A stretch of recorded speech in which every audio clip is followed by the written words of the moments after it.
प्रसार भारती अभिलेखागार की प्रस्तुति सदाबहार सुनहरे दौर का अनमोल खजाना।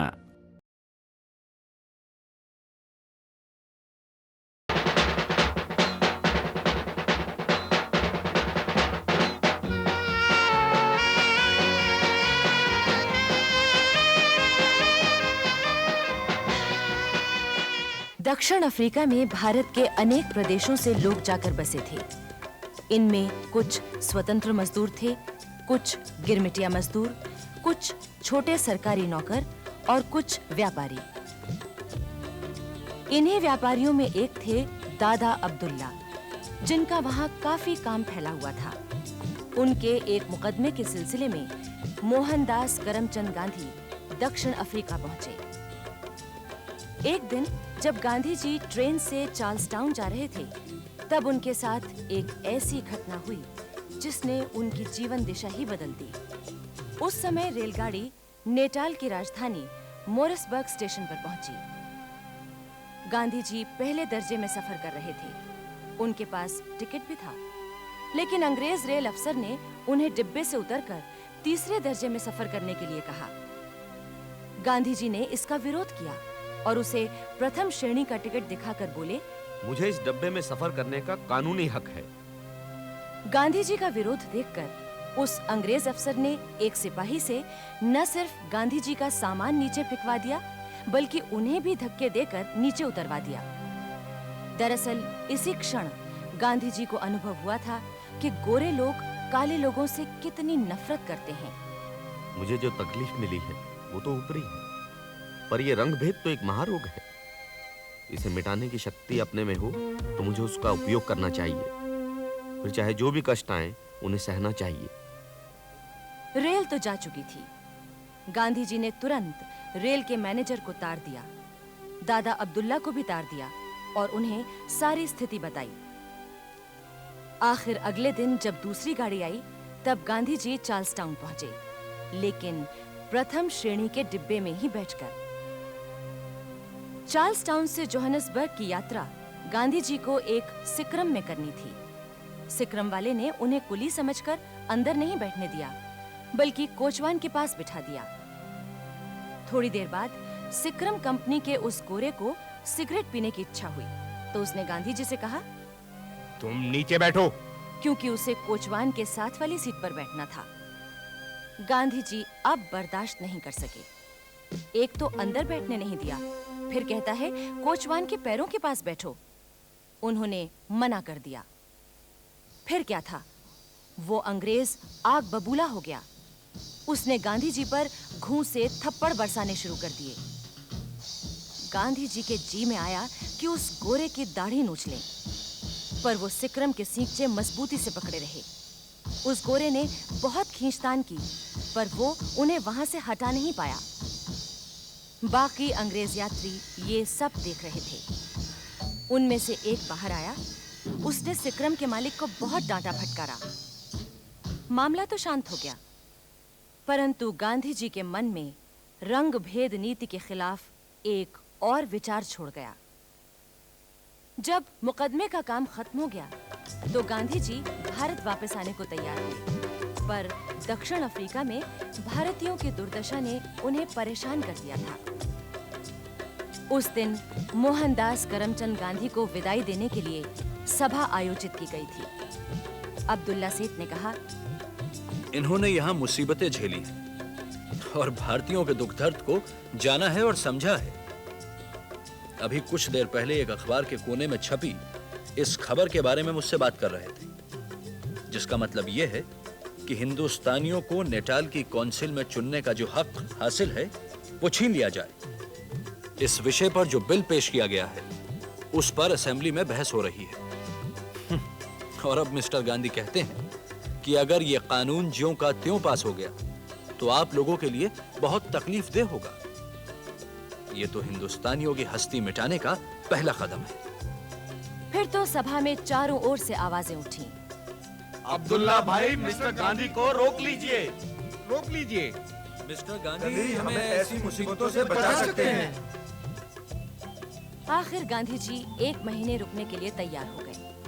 उन्होंने एक याचिका तैयार की जिसमें इंग्लैंड के सम्राट से प्रार्थना की गई थी कि वो विधेयक को स्वीकृति न दें। उस पर हजारों भारतीयों ने दस्तखत किए थे और ये याचिका सम्राट ने स्वीकार कर ली। अब तो गांधी जी को दक्षिण अफ्रीका में लंबे समय तक रोकने की पूरी कोशिश होने लगी। फिर गांधी जी दक्षिण अफ्रीका के भारतीयों की समस्याओं के लिए लड़ने लगे। उन्होंने नेटाल इंडियन कांग्रेस की स्थापना की। उनके नेतृत्व में भारतीय समाज में एकता आने लगी। केप टाउन और ट्रांसवाल में भी नेटाल कांग्रेस की तरह संस्थाएं स्थापित हुईं। 3 साल बाद सन 1896 ईस्वी में गांधी जी को लगा कि दक्षिण अफ्रीका की गोरी सरकार की रंगभेद नीति के कारण भारतीयों पर होने वाले जुल्म के लिए लड़ने में उन्हें समय लगेगा। इसलिए वो अपना परिवार लेने भारत लौटे। परिवार सहित जब वापस दक्षिण अफ्रीका पहुंचे तो नेटाल बंदरगाह पर गोरे लोगों की भारी भीड़ उनका विरोध करने के लिए जमा थी। काफी देर तक अपने परिवार की सुरक्षा के लिए वो जहाज पर ही चढ़े रहे। कस्तूरबा और बच्चे तो किसी तरह रुस्तम सेठ के यहाँ सुरक्षित पहुंच गए। बाद में जब लोग इधर-उधर हो गए तो एक अंग्रेज अफसर मिस्टर लाटन गांधी जी को अपने संरक्षण में लेकर बाहर निकले, लेकिन किसी ने पहचान लिया और फिर उन पर घूंसों, थप्पड़ों, लातों का हमला हुआ। तभी पुलिस सुपरिंटेंडेंट मिस्टर अलेक्जेंडर ने एक पुलिस टुकड़ी भेज दी, जिसने गांधी जी को घेर लिया और भीड़ के हमले से बचाकर सुरक्षित ले गई।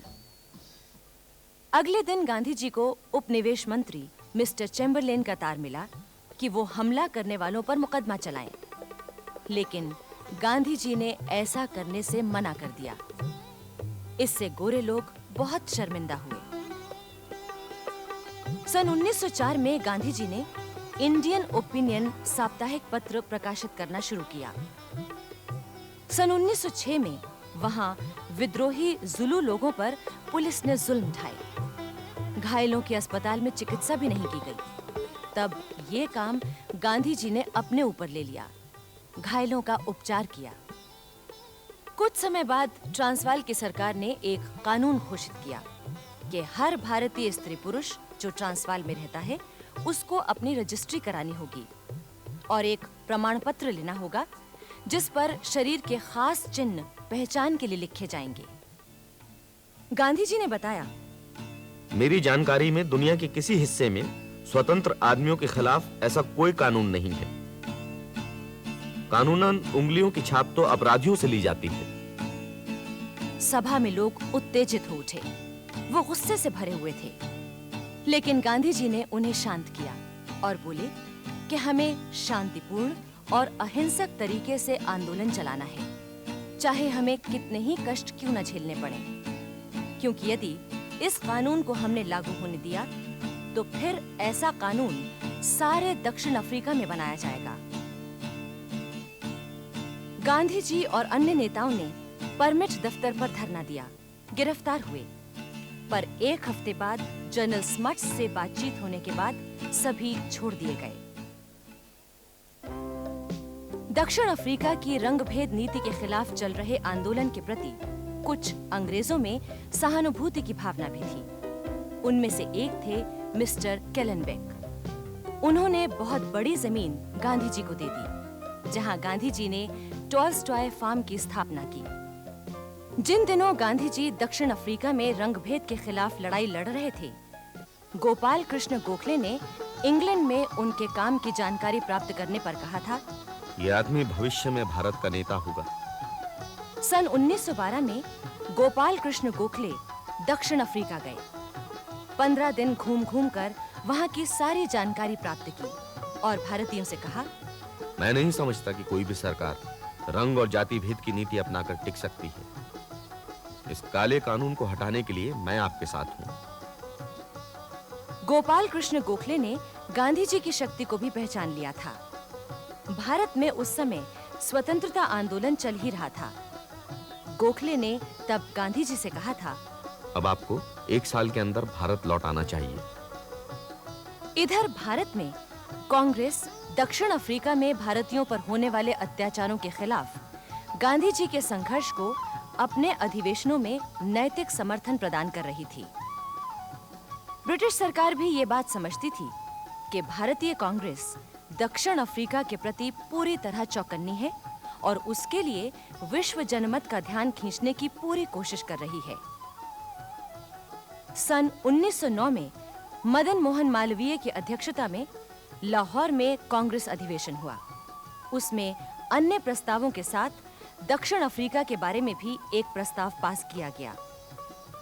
ये कांग्रेस मिस्टर एम के गांधी तथा उनके वीर और निष्ठावान साथियों को हार्दिक प्रोत्साहन देती हुई प्रत्येक जाति और धर्म के भारतवासियों से अनुरोध करती है कि दक्षिण अफ्रीका के अधिकार युद्ध में लड़ने वाले वीरों की सहायता के लिए जी खोलकर आर्थिक सहायता दें। भारत लौटने पर गोखले ने कांग्रेस अधिवेशन में तथा भारतीय नेताओं को वहां भारतीयों पर होने वाले अत्याचारों की जानकारी दी तथा जुल्म करने वालों के खिलाफ निंदा प्रस्ताव भी पास कराया। उधर दक्षिण अफ्रीका में गोखले के आने से वहां के भारतीयों का उत्साह बढ़ गया। गांधी जी ने अभी भारत वापस आना ठीक नहीं समझा, क्योंकि वो जानते थे गोरी सरकार पर भरोसा करना मुश्किल है। उन्होंने आंदोलन और तेज कर दिया।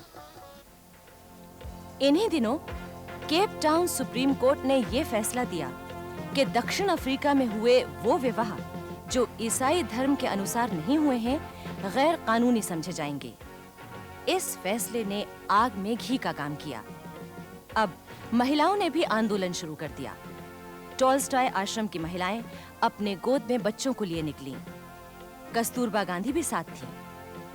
आंदोलन के लिए निकलते समय उन्होंने गांधी जी से कहा, मैं हिम्मत हार कर चली आऊं तो आप मुझे ना अपनाएं। मेरे लड़के कष्ट सह सकते हैं, आप लोग सह सकते हैं, और मैं अकेले ही नहीं सह सकती। ठीक है, जाओ, अपना ख्याल रखना। उन सब महिलाओं को जेल में बंद कर दिया गया। महिलाओं के जेल जाने पर दक्षिण अफ्रीका के भारतीयों में नई चेतना आई। भारत में भी नेता चिंतित हुए। इस बीच गिरमिटिया मजदूर यानी मालिक के पास एक अनुबंध के तहत काम करने वाले मजदूर भी अपनी तकलीफें लेकर गांधी जी के पास आए। वो हजारों थे। गांधी जी ने सोचा कि इन सब को ना तो वो रख सकते हैं ना खिला सकते हैं, इसलिए ये लोग काले कानून तोड़ें और जेल जाएं। उन्होंने इन 5000 मजदूरों को जेल में होने वाली परेशानियां समझा दी। फिर भी वो सब नेटाल से ट्रांसवाल की पैदल यात्रा पर चल पड़े। अपने अधिकारों की मांग के नारों के साथ-साथ गांधी जी जिंदाबाद के नारों से आकाश गूंज उठा। गांधी जी जिंदाबाद जिंदाबाद, गांधी जी जिंदाबाद जिंदाबाद, गांधी जी जिंदाबाद। दक्षिण अफ्रीका की गोरी सरकार वहां रहने वाले भारतीयों की नई चेतना, जो आंदोलनों का रूप धरकर सामने आ रही थी, उससे बहुत परेशान थी। ट्रांसवाल पहुंचने पर गांधी जी और अन्य नेताओं को गिरफ्तार कर लिया गया। बाद में पूरे जुलूस को गिरफ्तार कर लिया गया। गांधी जी की इस गिरफ्तारी की खबर जब भारत पहुंची तो सभी ओर क्रोध की लहर छा गई। उस समय के वायसराय लॉर्ड हार्डिंग ने सार्वजनिक रूप से दक्षिण अफ्रीका की सरकार की निंदा की और सत्याग्रह को ठीक बताया। उन्होंने अपना एक विश्वस्त सरकारी कर्मचारी वहां के भारतीयों की मदद के लिए भेजा। इसी बीच दीनबंधु एंड्रयूज और पियर्सन भी दक्षिण अफ्रीका पहुंचे। इससे समझौते की बातचीत संभव हुई और प्रवासी भारतीयों के संघर्ष का संतोषजनक अंत हुआ।